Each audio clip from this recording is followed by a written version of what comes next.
What up, what up? Say so G. Back with another topic, back with another video. So the title of this video is gonna be, would I serve my country again? We're gonna talk about it. So admin notes, thanks again to all the subscribers that subscribe to my channel. I endeavor to keep pushing videos out to give you leverage to better sales. So let's get into it. So would I serve my country again? So this is in relation to this year, 2025, and how the environment is right now when it comes to veterans being accused of being fraudulent, veterans accused of being folks that's milking this system, bucking the system. And it's disgusting. It's crazy. Like, it's crazy, man. Veteran benefits are under attack right now.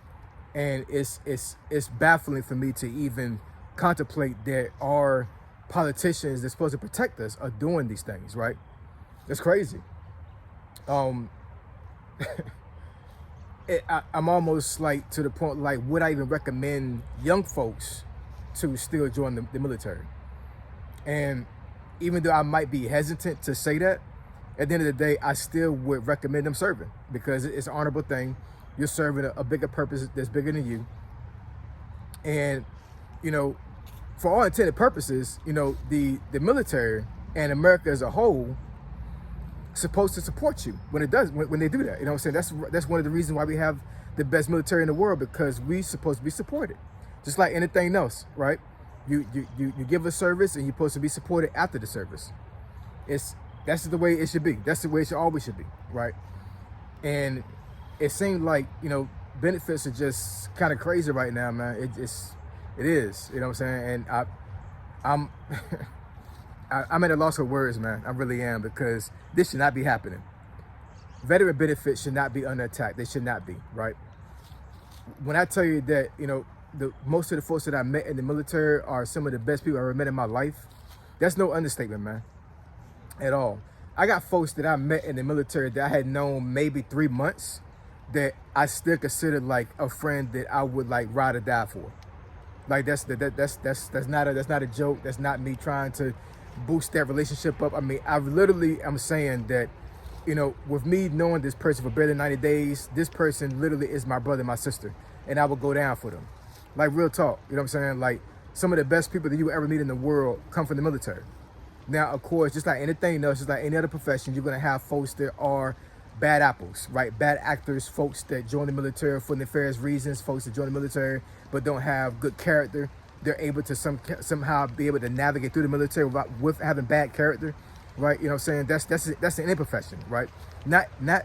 There's no profession out there that's perfect when it comes to what you do in that profession. There's going to be always folks that are bad apples, bad actors. That's just a given, right? What I will say is that in the military, there's less of them than in other professions. That's in my personal opinion. You know what I'm saying? Like, I'm not saying it's rare to find a bad apple in the military, but like, if I had to put a panel of military folks up against civilians, like, I would trust them before I trust civilians, because there's something that's instilled in us at a very early time in our service that kind of like prevents us from doing certain things, right? Unless you really have like a bad spirit and you just want to do what the hell you want to do and just not be honorable, right?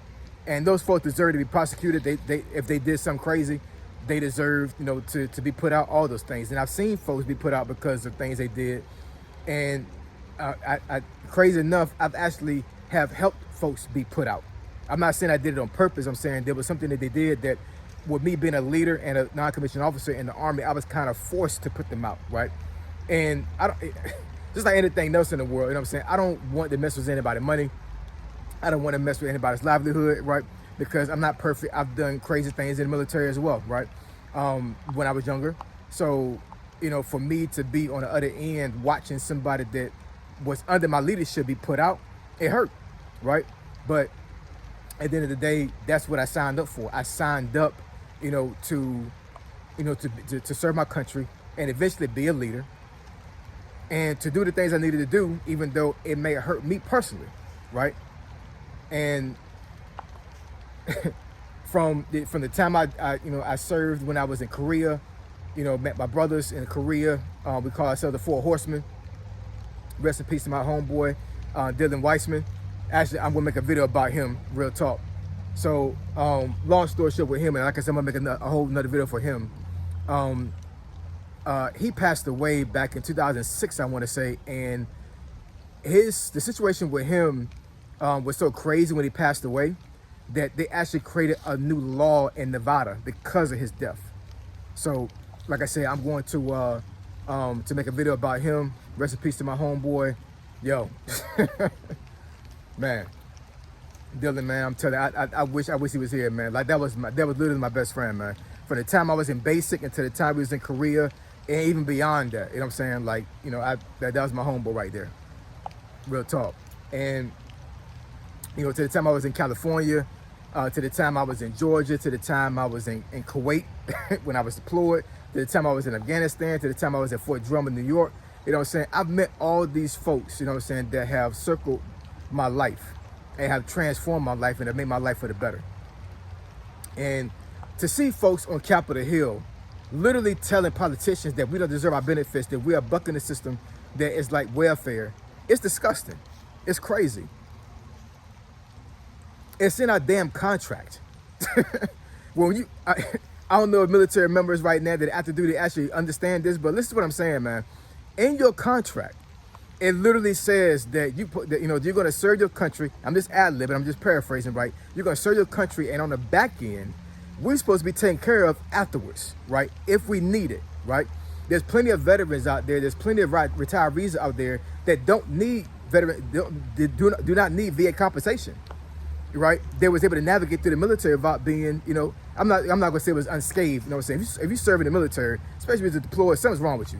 You just are able to handle it better than others, right? So the point I'm getting at is that there's a whole lot of folks that are veterans that do not get compensation. A lot of folks, you know. Then you have folks that deserve compensation, and they're going through this rigmarole situation where they can't even get benefits, even though they have the medical documentation. And, you know, for some crazy reason, you have, you know, the doctor themselves blocking their benefits, or, you know, they're trying to navigate it themselves, and they don't know the laws, they don't know the procedures or regulations, and every time they try to submit for their benefits, they get denied. They're not able to seek out the help they need, right? I mean, it's so many ways that folks are not able to get compensation. But it seems like there's this narrative being pushed out there where, you know, veterans are literally like intentionally lying to get benefits, right? And like I said, it's always outliers. There's always folks that are going to do stupid things in the military, right? And even outside of the military. But for these people to say that, they're making it seem like that every veteran is a liar. Every veteran that's out there don't deserve their benefits. And it's crazy. It's ridiculous. You know what I'm saying? Like, you know, here's the thing that I would say to politicians, right? You know what I'm saying? I say this very respectfully, very respectfully. I serve my country, I love my country, and I would not trade my service for the world. You know what I'm saying? I'm very proud of my service, right? But in saying that, if you want my two bad knees that got arthritis in them, that was proven by x-rays and by doctors, I give them back to you. If you want my plantar fasciitis in both feet, with a bone spur in my right heel, right, that hurts me every damn time I walk, regardless of what pain medicine I use, I give them back to you. My combat PTSD that has me barely sleeping 3 hours a night for fucking 5 years, I give back to you.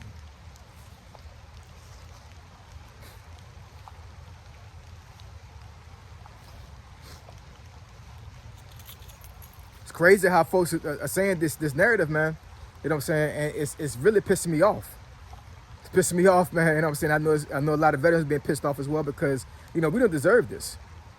If you have bad apples that are lying on documentation to get benefits, seek them out and, you know, and prosecute them. I have no problem with that, you know what I'm saying, at all. Because if you're lying to get benefits and you're trying to up your benefits but you don't deserve the actual benefit, then something's wrong with you, you know what I'm saying? That means you're not being honorable. So something needs to happen, right? You know what I'm saying? But they're making it seem like that all veterans are in this pot of bad apples, right? And, you know, it's just like anything else. Like if one fruit spoils, you know, it can contaminate the rest of them. But I don't think that's the case right now. You know what I'm saying? I think that, you know, it's one of those things that, like, you know, they make it seem like we're just really being lazy. You know what I'm saying? What my question is for some of these folks that are saying this, did you serve? Did you raise your hand and say you would die for this country? That's literally what I did. I raised my hand and literally said, not verbatim, but I mean, but you know, and paraphrasing, that I would die for my country, literally, right? And I went to, I got deployed twice and almost died on both of them. So, you know, how you gonna tell me about, or tell us about benefits when you ain't even served your damn self, right? You haven't been in a situation, you haven't been in a combat zone. You haven't been in a situation to where you're talking to your wife while you're in Afghanistan and the damn alarm goes off, the base alarm goes off because the CRAM fucking missed a rocket coming over, and the rocket is damn near danger close to you, and you got to run into a fucking bunker and throw your phone down. My wife is on the other end crying, don't know what the hell's going on. I had to call her back hours later, let her know that I didn't get blown up. That's a real story. That really fucking happened.